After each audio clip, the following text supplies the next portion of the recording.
Bonjour et bienvenue au nouveau web sommaire du Petit Courrier L'Écho de la Vallée du Loir.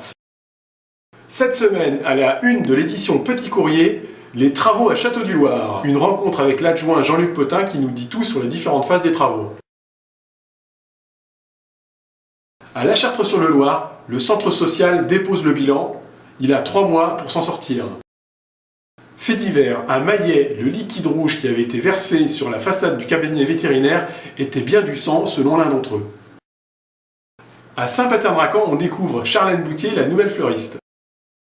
À Montoire-sur-le-Loir, l'Office du tourisme continue de faire des vagues. On en a parlé lors du dernier conseil municipal. Et on a également le témoignage d'une ancienne membre de l'association.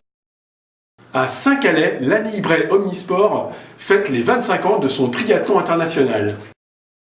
Et vous ne l'ignorez certainement pas, c'est également la fête des jardins ce week-end. On en trouve 2 dans les colonnes du journal. Au Grand Lucé, on peut retrouver le jardin de la Fontaine-Blino. Et à tout seigneur, tout honneur, la fête des jardiniers du Lude, avec une interview de la comtesse Barbara de Nicolai, et voilà, qui nous dit entre autres qu'il va y avoir des people, puisque Marianne Chazelle va être la marraine d'une rose baptisée la Dame du Lude. Économie, un sujet qui concerne 2 communes, et même 2 communautés de communes, puisqu'il s'agit de Charpente-Sénomane, une entreprise qui est actuellement à Recueil et qui envisage d'aller s'installer dans les anciens locaux de la Bellipa à Écomois. Ça fait des vagues.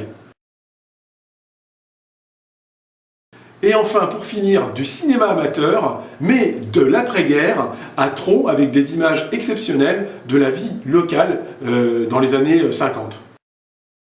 Et je vous souhaite une bonne semaine, une bonne lecture, et qu'est-ce qu'on peut souhaiter? Du soleil sans doute. En attendant, on chante plutôt sous la pluie. Pa pa la pa pa pa la pa la pa.